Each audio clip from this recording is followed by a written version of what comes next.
सिद्धाणम नमो आयर्याणम नमो अमृतायाणम नमो लोहे सब साबुनम ऐसो पंच नमस्कार सब पावपणात्म मंगलानंच सर्वेसी परमं अवै मंगलम। हरि नमस्कार श्री सिद्धों को नमस्कार आचार्यों को नमस्कार उपाध्यायों को नमस्कार।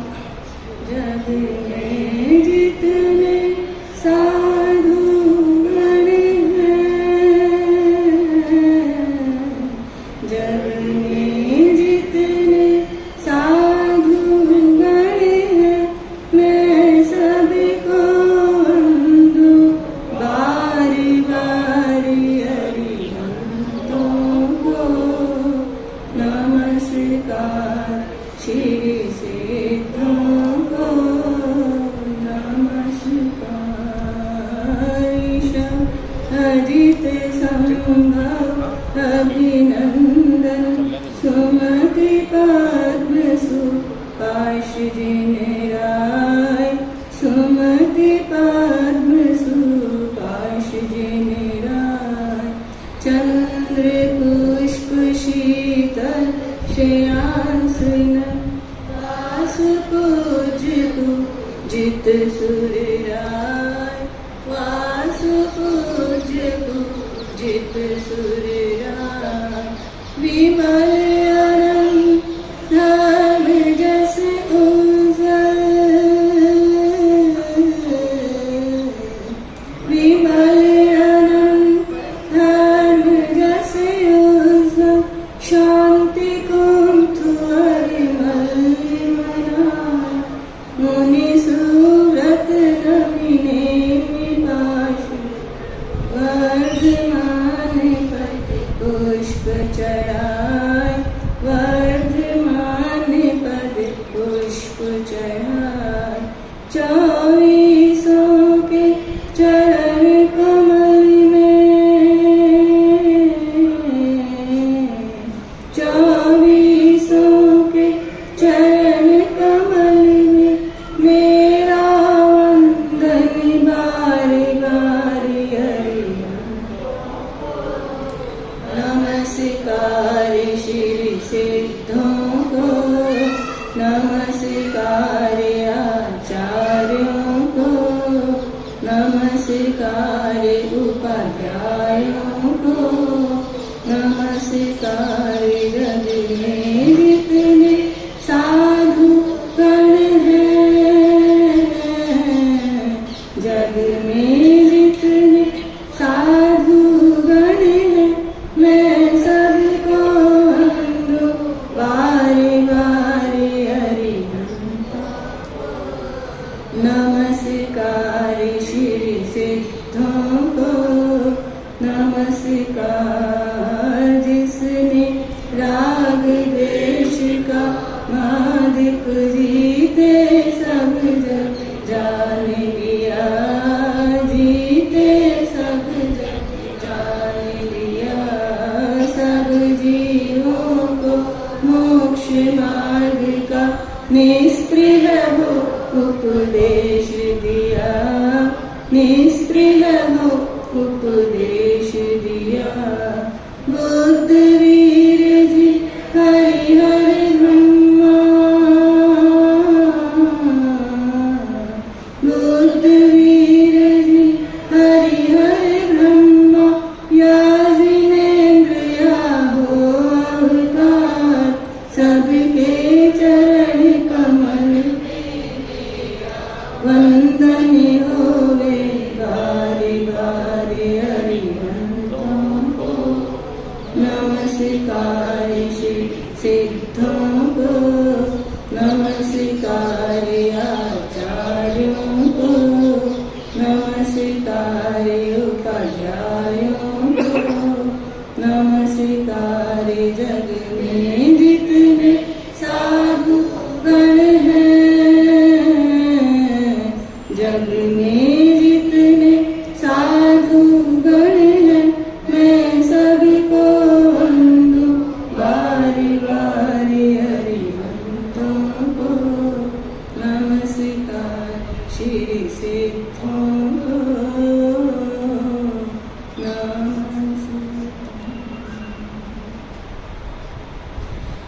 मैंने आंगन नहीं नमो हरिहंताणं नमो सीताणं नमो आर्याणं नमो गजाननं नमो लोये सर्वसाहुनं ऐसो पंचनमुक्तारो सर्व पापनाशनो मंगलानं च सर्वेसिं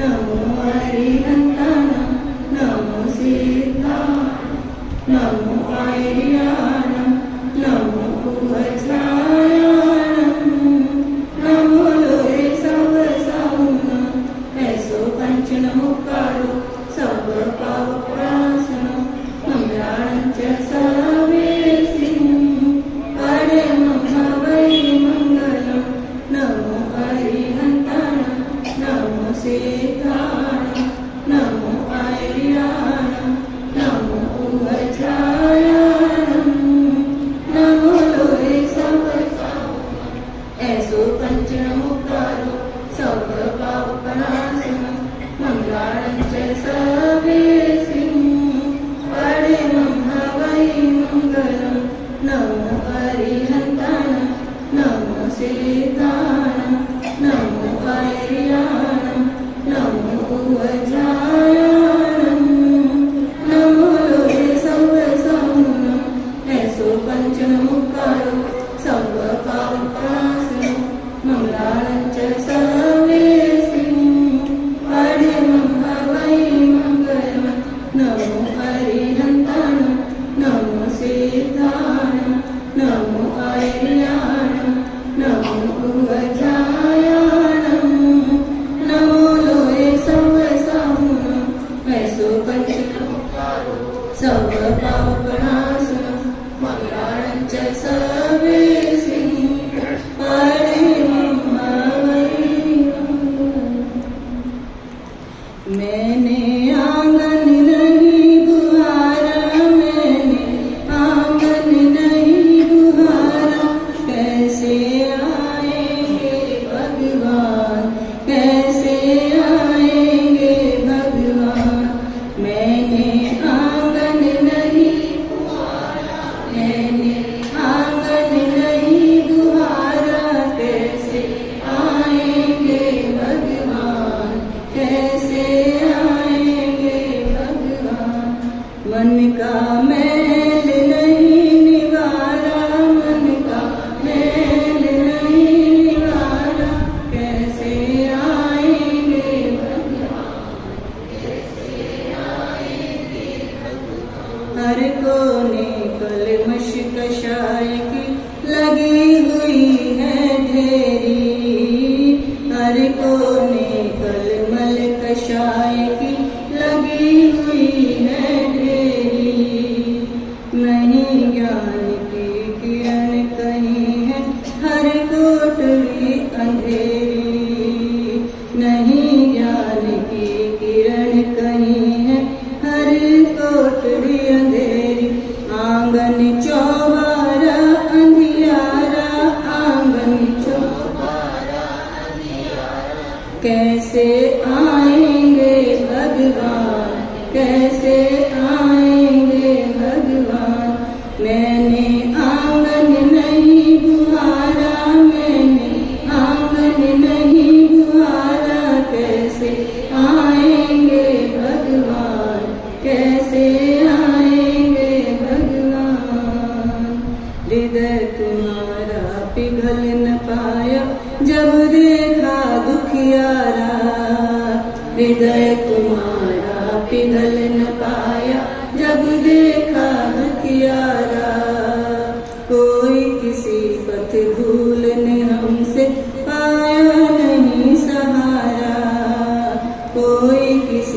पथ भूलने हमसे पाया नहीं सहारा। सूखी है करुणा की धारा, सूखी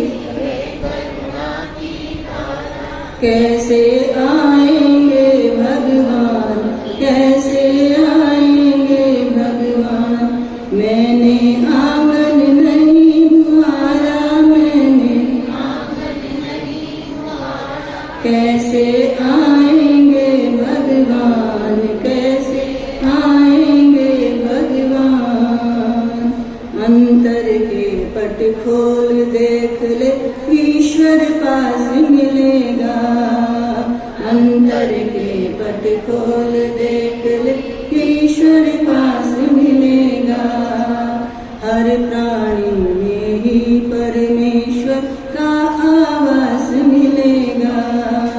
हर प्राणी में ही परमेश्वर का आवास मिलेगा। सच्चे मन से नहीं पुकारा, सच्चे कैसे आएंगे भगवान, कैसे आएंगे भगवान। मैंने आंगन नहीं बुहारा, मैंने आंगन नहीं बुहारा। कैसे आएंगे भगवान, कैसे आएंगे भगवान। मन का मैल नहीं निवारा, मन का मैल नहीं निवारा। कैसे आएंगे भगवान, कैसे आएंगे भगवान।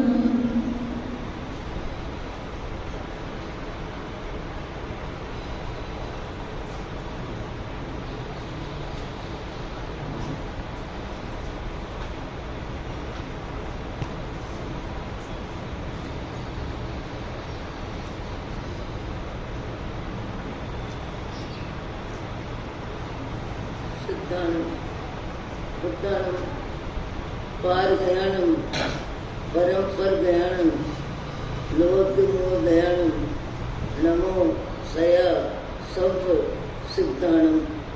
इको भी नमस्कारो जिनवर वस्त्र हस्तबद्ध मानस संसार सागर तारे नरम्बर नारिम्बर। अहो अहो श्री सदगुरु करुणा सिंधु अपार, आपा मर पर प्रभु करो अहो अहो उपकार। अनंत शुद्ध आत्माओं को नमस्कार।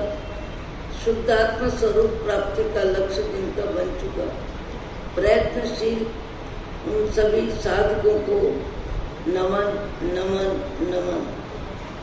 प्रभु परमात्मा देवाधिदेव भगवान महावीर स्वामी के शासन में राजस्थान की धरती कोटा शहर दादावाड़ी परिसर में आप हम सब सम्मिलित हैं अपने ही चेतन चिदानंद को जागृत करने के लिए। आज लगभग श्रवण का क्रम 1 महीना 14-13 से चालू किया था। आज 14 पूर्णिमा कल हो चुकी, आज एकम है। 1 महीने का सत्संग आपके हमारे बीच में हो चुका है और सत्संग में बैठने के बाद हमारा ज्ञान, हमारी समझ, हमारी सोच का पूरा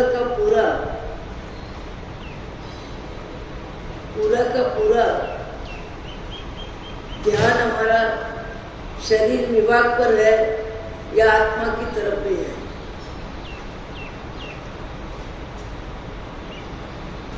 मैं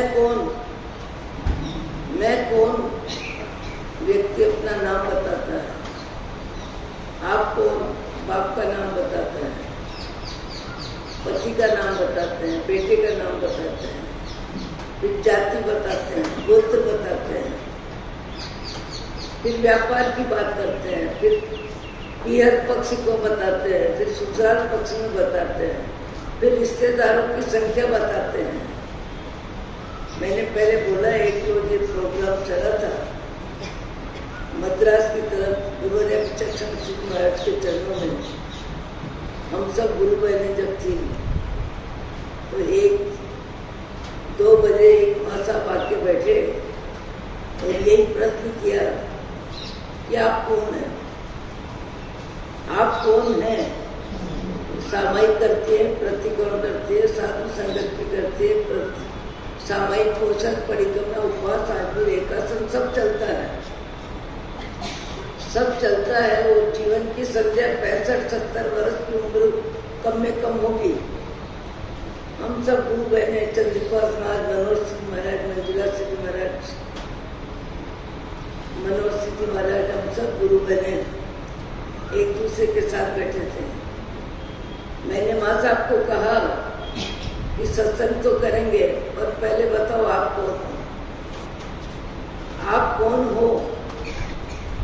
इस प्रश्न के जवाब में 5 या 7 मिनट का समय लग गया। 5-7 मिनट का समय लग गया और माँ साहब परिचय देते गए, अपना नाम, अपने पति का नाम, बेटे का नाम, बाप का नाम, भाई का नाम, अपना गोत्र, अपनी जाति, अपना व्यापार, अपना खानदान, अपना मकान, मोहल्ला, शहर, सारा परिचय देते देते देते 10 मिनट का समय हो गया होगा। धर्म ध्यान किया, नौकर का जाप भी किया, सामायिक भी की, प्रतिकोण भी किया, उपवास आदि रेखासन भी किया। जैसे 3 दिन का अठम करने वाले, 3 दिन का अठम करने वाले, 3 दिन आहार का त्याग हुआ और आज पढ़ने के बाद भी अधिकतर बहनें बंधु पढ़ना करके भी व्याख्यान में आके बैठने की मानसिकता बना ली। उपवास किसने किया? उपवास हुआ किसका और किया किसने? उपवास हुआ किसका और किया किसने? उपवास के भाव आत्मा ने किए, भाव आत्मा ने किए तो मुझे उपवास करना है। और उपवास की व्यवस्था में रिजल्ट किसको मिला? पूरे का पूरा रिजल्ट किसको मिला? सवेरे से न मंजन, न चाय, न नाश्ता, न खाना, न भोजन,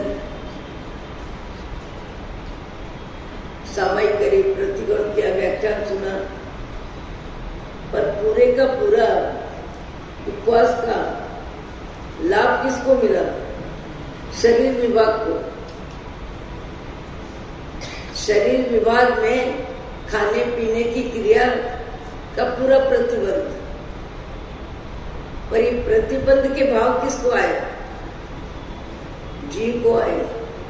जब माहौल बना, जब कहा गया कि भाई श्रावण मास में शुद्धि पक्ष में शैतुंजय तप चल रहा है और शैतुंजय तीर्थ में तो हजारों आराधना कर रहे हैं, अपन भी शैतुंजय तप चालू करो। उसके बाद अठम का भाव बना कि एक अठम भी श्रावण मास में हो जाए तो अच्छी बात है। और वो अठम भी लगभग 40-45 की संख्या में करने का भाव बनना था, उनका भाव बन गया और अठम हो गया। खाने पीने की क्रिया बंद हुई। बंद करने के भाव किसके आए? चेतन के। उपवास करना है, खाना पीना कुछ नहीं करना है। और उसका लाभ किसको मिला? उस क्रिया में मौन किसको होना पड़ा?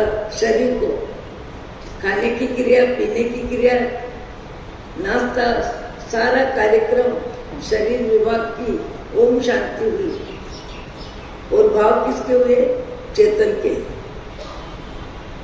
भोजन का विभाग का संबंध शरीर से है कि आत्मा से? भोजन का लाभ शरीर को, भोजन की क्रिया शरीर के लिए, पर आत्मा की उपस्थिति के बिना, आत्मा की उपस्थिति के बिना शरीर की कोई क्रिया नहीं होती। आत्मा की उपस्थिति के बिना शरीर की कोई क्रिया नहीं होती। आप शरीर में आत्मा के भाव बने, अठम कर लिया, पर चेतन चिदानंद जब निकल जाते हैं, उसके बाद जाने वाले को कोई कहे थोड़ा हिलाओ, अभी 5 मिनट पहले बोल रहे थे, शायद बेहोश हो गए, ऐसा हो गया, वैसा हो गया, एक दवा की गोली डालो, एक पानी की घूंट दो इनको।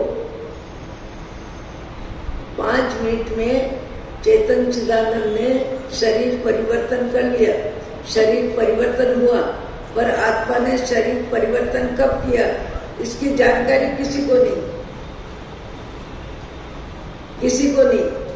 व्यक्ति दिखाई देता है, व्यक्ति का व्यवहार दिखाई देता है, खाना पीना, चलना बैठना होना सब, पर आत्मा शरीर बदलती है। आत्मा शरीर बदलती है तब किसको जानकारी होती है कि शरीर में आत्मा विदा हो रही है, आत्मा दूसरा शरीर बदल रही है। शरीर की क्रिया में पूरी तरह निष्क्रियता आ जाती है।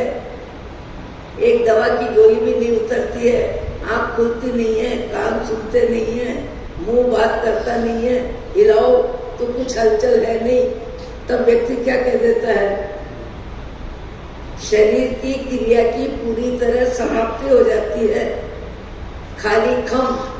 तब हम क्या कहते हैं, जीव नहीं है।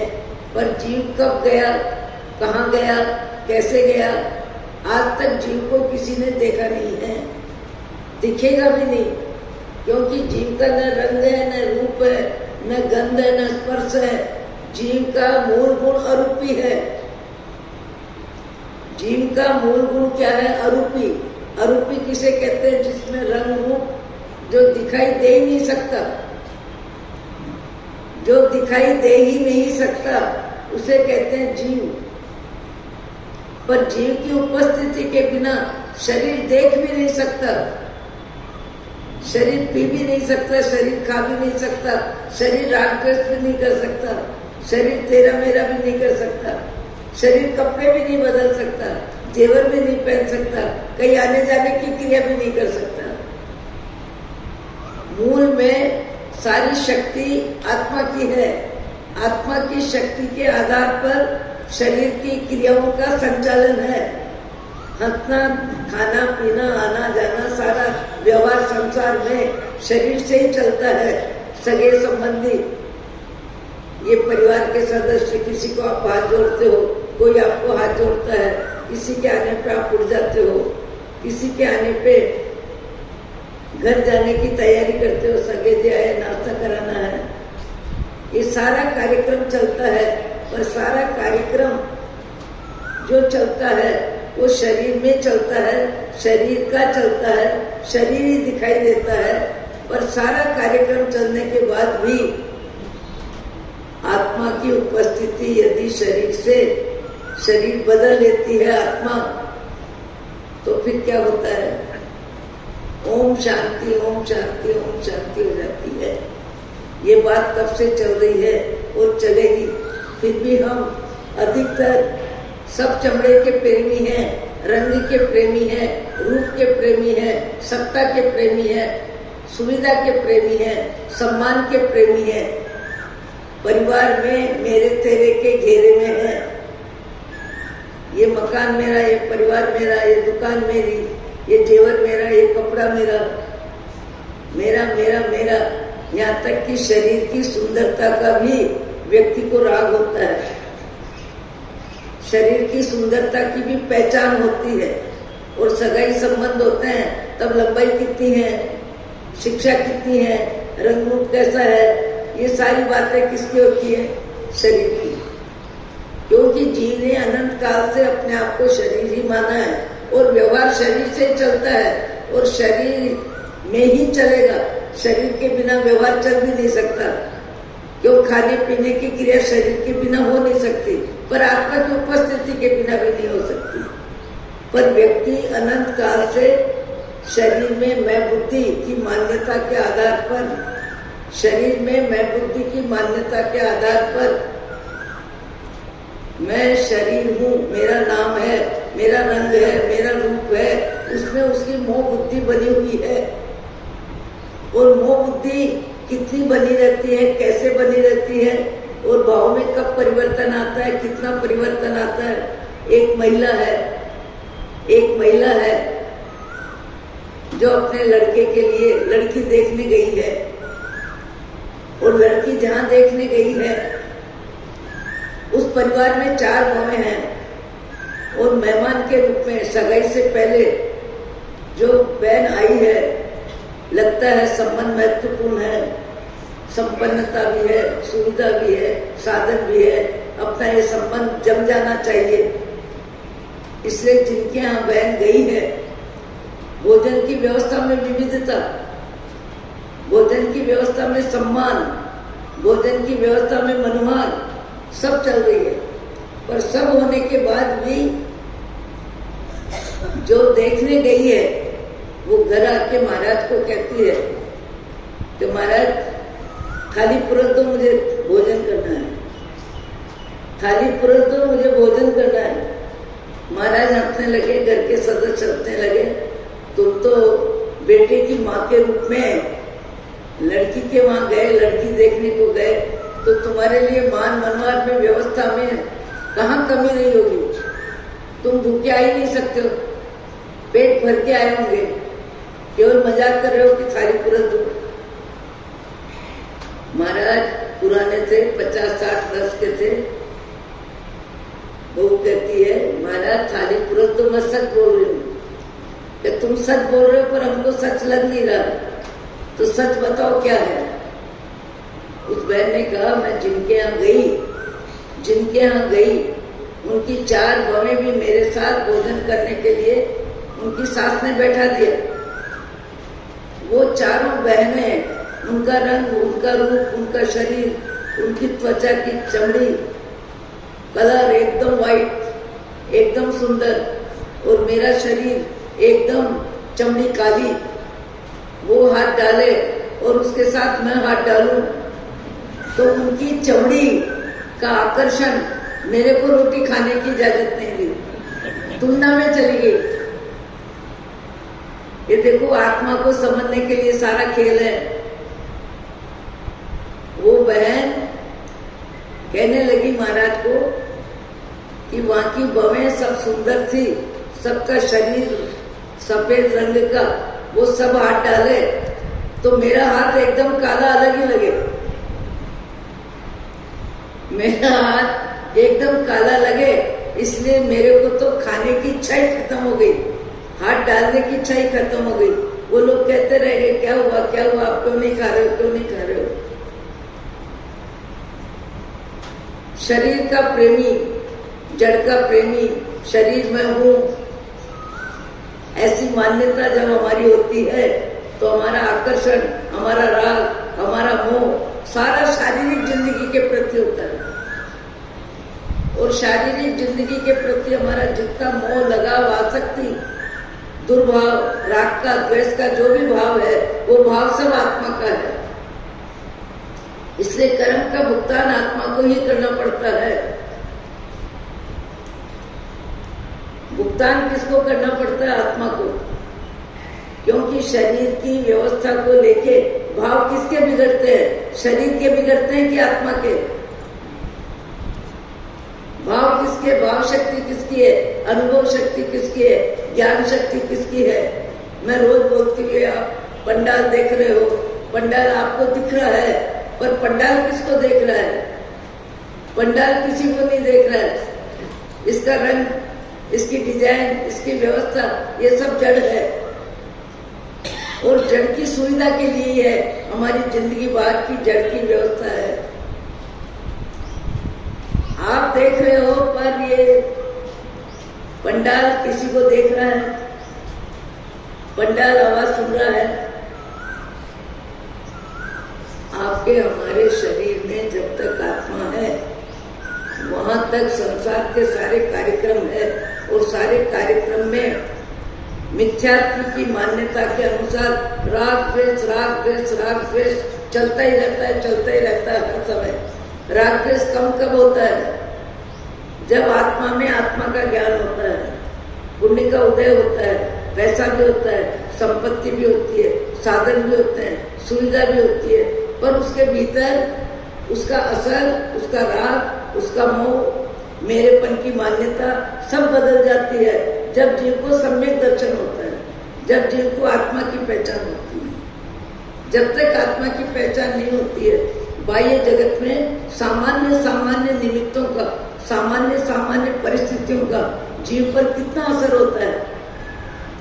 कभी कभी कोई खाना बंद कर देता है, आंख में आंसू आ जाते हैं, चेहरा उदास हो जाता है, आसपास वाले कहते हैं क्या हुआ, क्या हुआ, क्या हुआ। कोई खास तो कुछ भी नहीं हुआ, खास कोई बात तो नहीं है, फिर ये चेहरा उदास क्यों हो गया है, आंख में पानी क्यों आ रहा है। कईयों का मन इतना कमजोर होता है, इतना कोमल होता है, वो अपनी प्रतिकूलता के शब्द, प्रतिकूलता का व्यवहार, प्रतिकूलता की किसी की विचारधारा सहन करने की क्षमता ही नहीं होती, क्षमता ही नहीं होती। ये कषाय की तीव्रता है, ये महत्वाकांक्षा का रिजल्ट है। जिसको बहुत ज्यादा महत्वाकांक्षा होती है वो सामान्य प्रतिकूलता में हैरान हो जाता है। हम एक बार राणकपुर में दर्शन वंदन तीर्थ यात्रा के लिए गए और मंदिर के बाहर चबूतरा पे बैठे हैं और बैठ के सहज स्मरण चल रहा है। वहाँ हमारे पास 2 पुजारी भी बैठे हैं। मैंने कहा पुजारी जी, ये सामने का जो दृश्य दिखाई दे रहा है, 2 पेड़ हैं, 2 पेड़ हैं, दोनों पेड़ दिखाई दे रहे हैं, पर एक पेड़ में कंपन ज्यादा है, हलचल ज्यादा है, और एक पेड़ में कंपन कम है, हलचल कम है। तो मैंने कहा पुजारी जी, हवा जो चल रही है वो तो सबके लिए चल रही है, आपको मेरे को सबको एहसास हो रहा है, पर पेड़ में, 2 पेड़ में, एक पेड़ में कंपन ज्यादा है और एक पेड़ में कंपन कम है, एक पेड़ में कंपन कम है और एक पेड़ में कंपन बहुत ज्यादा है। इसका कारण क्या? मेरे को पुजारी जी ने बताया, महाराज जिसमें कंपन बहुत हो रहा है ना, वो पतले में पतला पीपल का पत्ता है, पीपल के पत्ते पे हवा का असर बहुत ज्यादा होता है, बहुत जल्दी होता है। और दूसरा पेड़ बड़ का है, बड़ के पेड़ में थोड़ा मोटा होता है, उसमें हवा के झोंके को सहन करने की थोड़ी ताकत होती है। पीपल का पेड़ जितना जल्दी हलचल का परिचय देता है, बड़ के पेड़ को उससे कम असर होता है। ऐसे ही आपके हमारे भाव जगत में क्रोध, मान, माया, लोभ का व्यवसाय जिसके जीवन में जितना ज्यादा होता है, वो बाहर की थोड़ी सी प्रतिकूलता में हैरान हो जाता है, परेशान हो जाता है, आंसू आ जाते हैं, खाने की इच्छा खत्म होती है, बोलने की इच्छा खत्म होती है, आने जाने की इच्छा खत्म हो जाती है। ये बात समझ में आने जैसा उदाहरण है कि जिसका मन बहुत ज्यादा कमजोर है, राग द्वेष के विचार का, व्यवहार का असर जिस पर बहुत ज्यादा होता है, उस व्यक्ति की शांति भंग करना बाएं हाथ का खेल है। कभी भी हंसी मजाक में भी कोई विपरीत बोल दे और उस परिस्थिति को समझ नहीं पाए तो वहीं उसको आंसू आ जाए, रोटी खाना छोड़ दे, कमरे में चला जाए। पीपल का पत्ता और बड़ का, दोनों का अंतर समझ में आ रहा है? देखा होगा आपने भी, चिंतन भी किया कभी? चिंतन किया क्या कभी कि बड़ के पेड़ में हवा के झोंके को सहन करने में थोड़ी ताकत है और पीपल के पेड़ में जरा भी सहन करने की ताकत नहीं है। अब पेड़ को छोड़ दो, अपने पे आ जाओ। ये सत्संग है, अपनी कथा के लिए है, अपने स्वभाव के लिए है, अपने भाव जगत में राग द्वेष कितना है और कैसे कम हो और शांति से जीना कैसे आवे, परिस्थितियों में समाधान कैसे करें, परिस्थितियां हमें बहुत जल्दी विचलित नहीं करे, परिस्थितियां हमारे पे हावी ना हो, परिस्थितियों का असर हमारे दिल दिमाग पर कम में कम हो।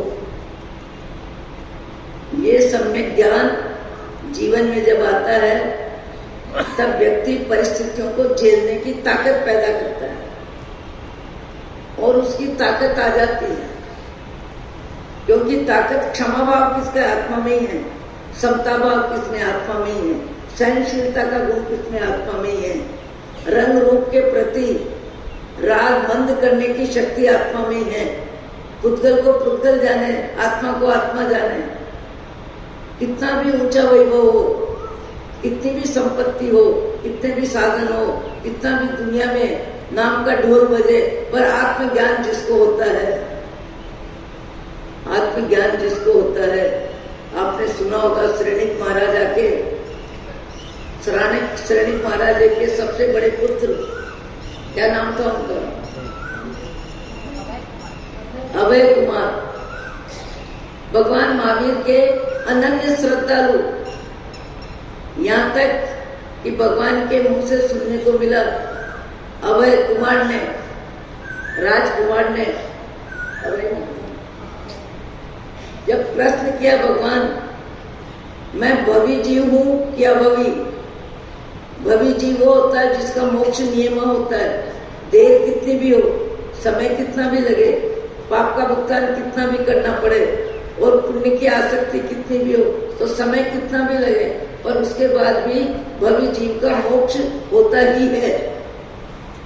और अभवी जीव का मोक्ष नहीं होता, वो देवगति में भी जाएगा, संसार में सब तरफ घूमेगा, पर उसके स्वभाव में आत्मज्ञान की भूमिका की व्यवस्था संभव ही नहीं है।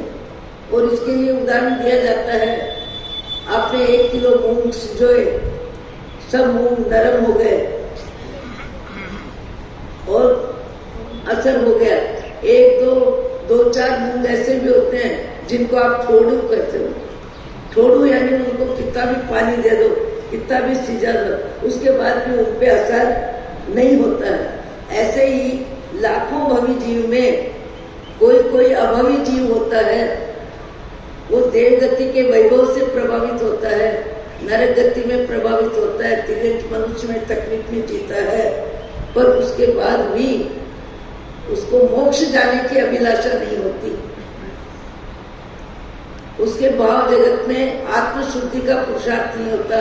पुण्य पाप, पुण्य प्रबल हो तो देवगति में चला जाएगा, और पाप का प्रमाण बहुत ज्यादा होगा तो तिर्यक नरक में चला जाएगा। पर उस जीव को 1,84 योनि में परिभ्रमण करते हुए कभी भी मोक्ष रुचि नहीं होगी। संसार कब छूटे, ये भव परंपरा कब छूटे, ये क्रोध मान माया लोभ का व्यवसाय कब छूटे, मेरी आत्मा में शांति का अनुभव कब हो, ऐसा भाव उसका बनता ही नहीं है। श्रेणिक महाराजा के 500 मंत्रियों के महामंत्री प्रथम पुत्र अभय कुमार भगवान महावीर से प्रश्न करते हैं कि भगवान मैं भवी जीव हूं कि अभवी? भगवान महावीर ने कहा, हे अभय कुमार, तुम तो भवी जीव हो ही, पर तुम्हारे जीवन में कोई मित्रता का संपर्क भी करेगा तो वो भी भवी जीव ही होगा। अभवी जीव तुम्हारी मित्रता भी नहीं कर सकेगा। ऐसे अभय कुमार राज्य रिद्धि है, संपदा है, सब कुछ है, सब कुछ होने के बाद परमात्मा के भक्त हैं, आत्मा का ज्ञान है, पुण्य का उदय है, पर पुण्य के उदय का नशा नहीं है, पुण्य के उदय की आसक्ति नहीं है, पुण्य के उदय का अहंकार नहीं है, पुण्य का उदय आश्रव है। पुण्य पाप बदलता रहता है, ये बदलती हुई परिस्थितियां हैं। ऐसा जिसको सम्यक ज्ञान होता है वो पाप के उदय को भी पचाता है और पुण्य के उदय को भी पचाता है। और एक अवस्था ऐसी भी आती है कि जीव को शरीर की व्यवस्था में जितनी समय शक्ति का उपयोग करना होता है करते हैं, बाकी पूरा समय आत्म साधना में लगाते हैं। और नाम शास्त्रों में आता है, सब साधु साधु सुनाते हैं, आपको नाम ध्यान में आ गया होगा। अभय कुमार पुण्य श्रावक के वहां पहुंच जाते हैं। राजा है, प्रथम पुत्र है, 500 मंत्रियों के महामंत्री है, उनके जीवन में सत्ता संपत्ति सुविधा साधन सर्वोपरि है। पर उसके बाद एक रोज चलते चलते चलते कहाँ आ गए? पुण्य श्रावक के वहां आ गए। पुण्य श्रावक पवित्र में पवित्र आत्मा, पाप जिनके जीवन में राई जितना भी न हो ऐसा पुण्य काट के जीवन निर्वाह करना, और जीवन निर्वाह भी कितना करना? वो मोक्षगामी जीव था, कितना करना कि दो के बीच में रोटी बने इतना ही परिश्रम करना। और उसमें भी पुण्य श्रावक की कथा शास्त्रों में प्रामाणिकता के साथ सब बोलते हैं। पुण्य श्रावक दो की रोटी बने इतना ही परिग्रह का पाप, इतना ही व्यापार पुण्य का श्रावक पुण्यों का व्यापार करता है, जिसमें कम में कम पाप का बंद होने की संभावना ही नाम मात्र। और उसमें भी पुण्य श्रावक स्वयं क्या करते हैं? उपवास, पत्नी का पालना रहता है और पत्नी के उपवास होता है, स्वयं पालना करते हैं और एक की रोटी जो बचती है उससे सादर में भक्ति करते हैं। दो की रोटी कमाते हैं, एक रोटी खाता है और एक उपवास करता है, और उपवास करके साधन में भक्ति का लाभ लेता है। पूरे जीवन में पुण्य श्रावक की कहानी अद्भुत है। एक रोज चलते चलते परमात्मा का भक्त, परम आत्मा की स्थिति में जाने वाले पुण्य श्रावक के वहां चलते चलते कौन आ गए? अभय कुमार आ गए। अभय कुमार ने कहा, पुण्य श्रावक प्रणाम, आपकी आत्मा को प्रणाम, आपकी निर्मलता को प्रणाम, आपकी अनासक्ति को प्रणाम, आपके भेद ज्ञान को प्रणाम। परमात्मा के परम भक्त आपको प्रणाम। पर ये बताओ कि आपका पालना हुआ कि नहीं अभी तक? क्योंकि पत्नी का उपवास, पति का पालना, और पति का उपवास था पहले दिन, तो पालना उनका था। तो अभय कुमार ने प्रश्न किया कि आपका पालना हुआ कि नहीं?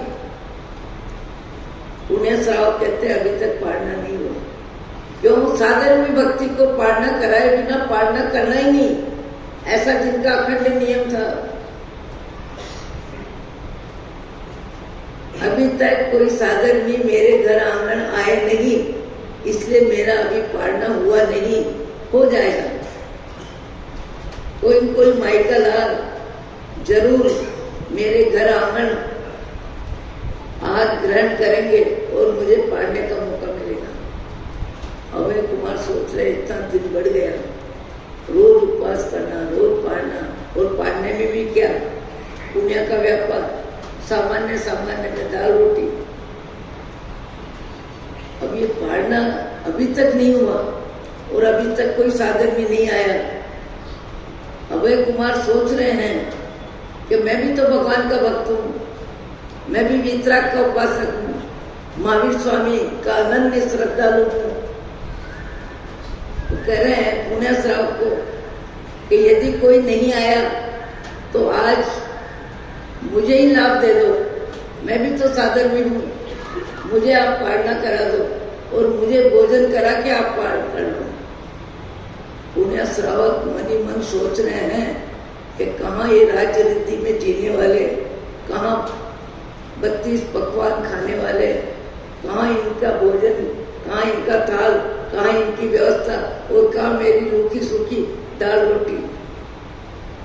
हिम्मत ही नहीं हो रही बोलने की हिम्मत नहीं हो रही, और सोचते हैं मैं पुरुष हूं तो क्या, और इनकी थाली पुरुष हूं कैसे, इसी तरह मन तैयार नहीं हो रहा है। आखिर अभय कुमार उनकी मानसिकता को समझ गए और समझ के कहने लगे, आपको आज मुझे ही साधर्मी के रूप में लाभ देना है और मुझे भोजन करना है, और आपके घर का भोजन पवित्र में पवित्र,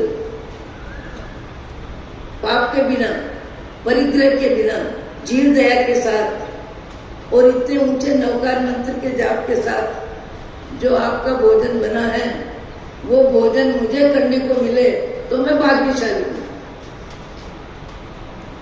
मैं भाग्यशाली बनूंगा यदि मुझे भोजन मिलता है तो। आप मुझे भोजन करा दो। मैं राजनीति का भोजन करता हूँ, दुनिया भर के आरंभ समारंभ है, दुनिया भर की भोजन की व्यवस्था है और दुनिया भर का पाप का प्रमाण उस भोजन में मिला हुआ है। वो राजनीति वाला सारा कार्य क्षेत्र है।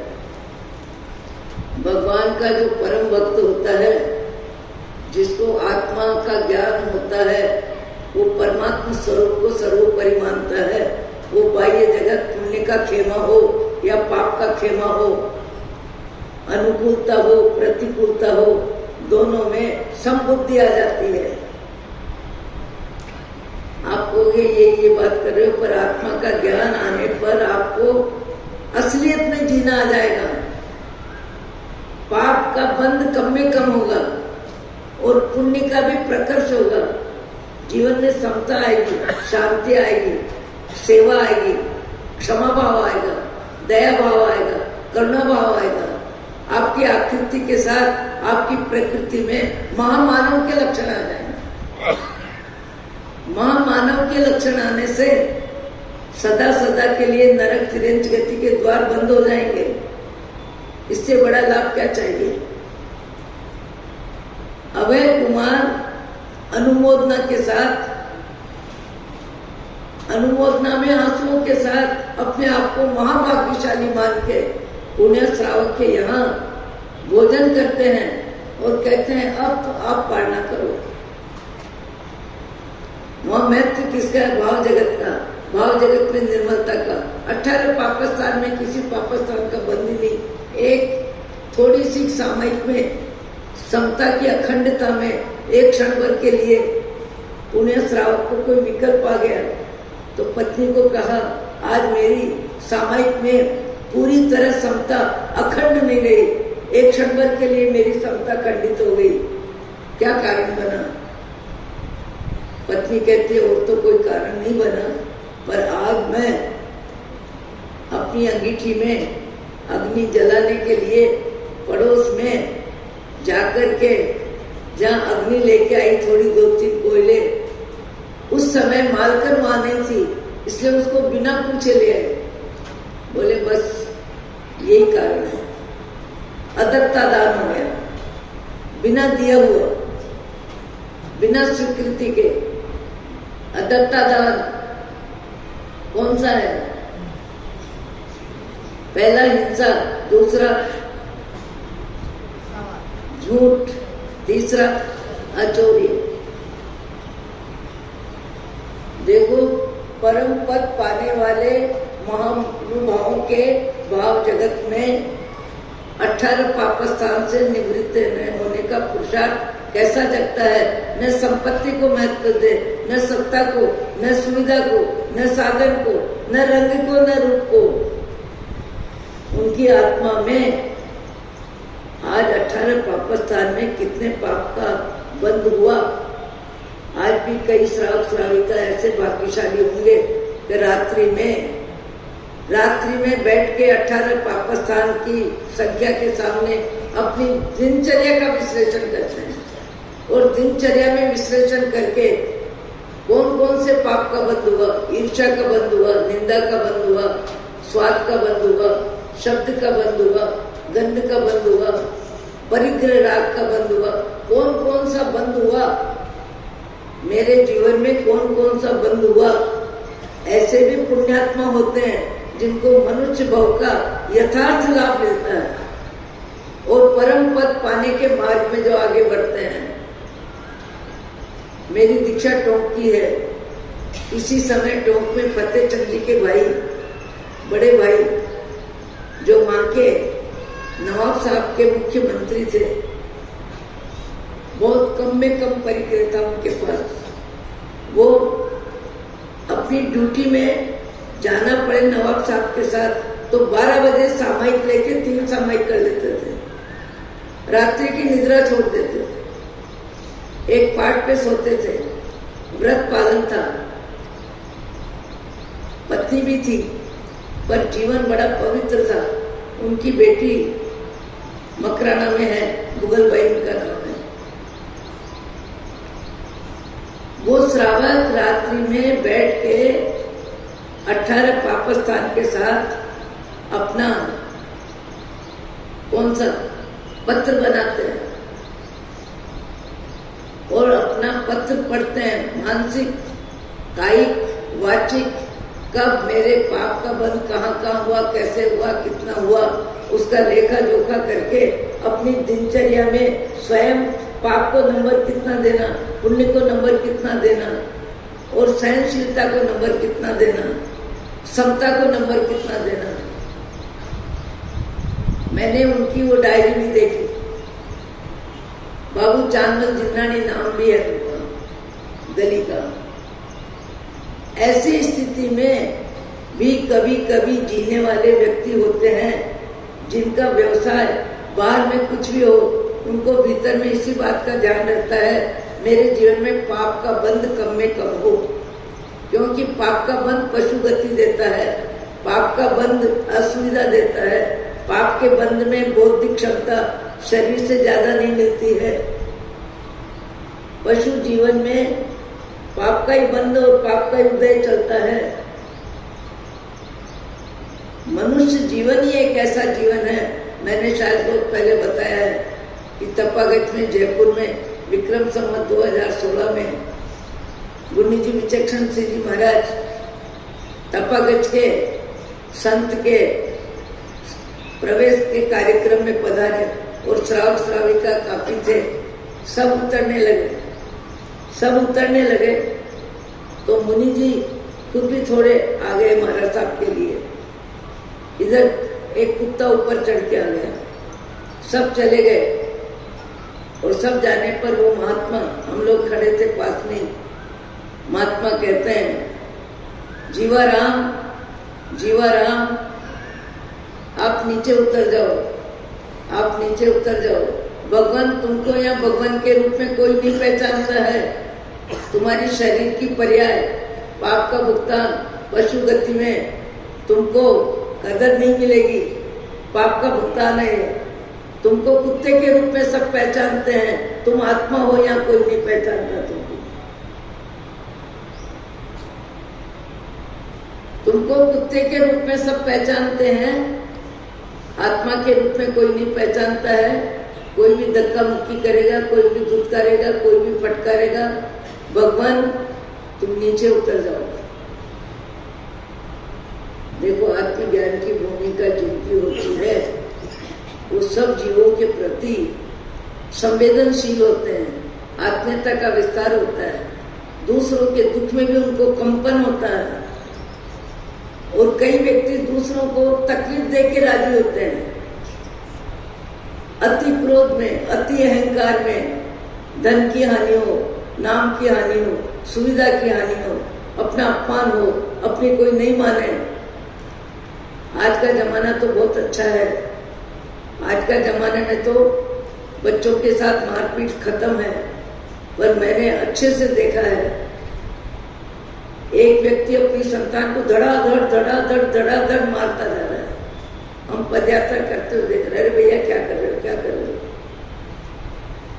अति क्रोध में व्यक्ति होश में नहीं रहता, क्रोध के जोश में रहता है, व्यापार में लोभ के जोश में रहता है, पाप कितना आ रहा है उसको ध्यान नहीं रहता।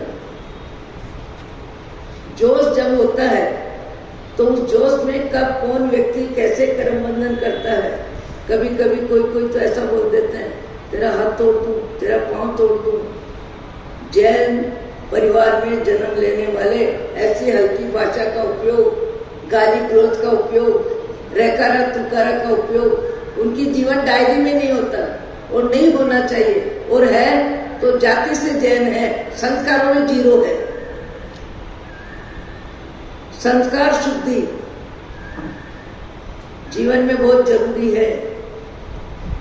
हमने बात ही बात में जो भी सुना, हमारा मन पीपल के पत्ते जैसा है या बड़ के पत्ते जैसा है। हमारे पे परिस्थिति का असर कितना होता है और कितना जल्दी होता है हमारा मन कितना दुर्बल, कितना निर्बल। सामान्य सी प्रतिकूलता को भी पचाने की ताकत नहीं। महावीर के मार्ग में भले हमने प्रवेश किया, जाति से, धर्म से, भगवान महावीर का क्षमा भाव 12.5 वर्ष तक मोक्ष जाने से पहले सारे कर्मों को विदा दिया। हम भगवान महावीर को क्रोध का निमित्त मिलने पर, अपमान का निमित्त मिलने पर, धन हानि का निमित्त मिलने पर भगवान महावीर का स्मरण करें और अपने मन को शांत करें। हम चमड़ी के व्यापारी हैं, सब चमड़ी के व्यापारी हैं। जब तक शरीर में मैं बुद्धि है, चमड़ी के व्यापारी हैं। और चमड़ी के व्यापारी हैं तो हमारा सारा ध्यान संसार में ही है, पैसे में है, पद में है, परिवार में है, सुख में है, दुख में है, रीति रिवाज में है, मेरे पराये में है। भगवान करे आपको, मेरे को, सबको सद्बुद्धि हो कि हम आत्मा को, आत्मा का महत्व दें, आत्मा की आस्था बने, सम्यक दर्शन की प्राप्ति हो और सद्गुणों की बहार बढ़ाते जाएं और दुर्गुण अपने जीवन में कम करते जाएं। ये पुरुषार्थ तो कम से कम अपने जीवन में होना चाहिए। और बहुत ज्यादा क्रोध आता है, बहुत जल्दी मन नाराज होता है, बहुत जल्दी मन परेशान हो जाता है। छोटी छोटी बात में खाने की इच्छा खत्म, बोलने की इच्छा खत्म, आंसू आ जाते हैं। ऐसा दुर्बल और निर्बल मन हो, उसको 10 बार याद करना चाहिए कि जीवाराम, तेरा मन पीपल के पेड़ जैसा है क्या? कम से कम छड़ तो बन, कम से कम छड़ तो बन।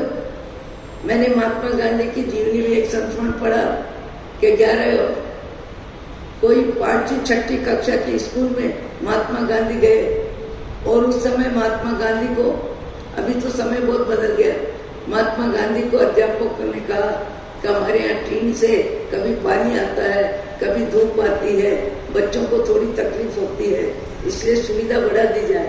वो आत्मकथा में पढ़ा है मैंने।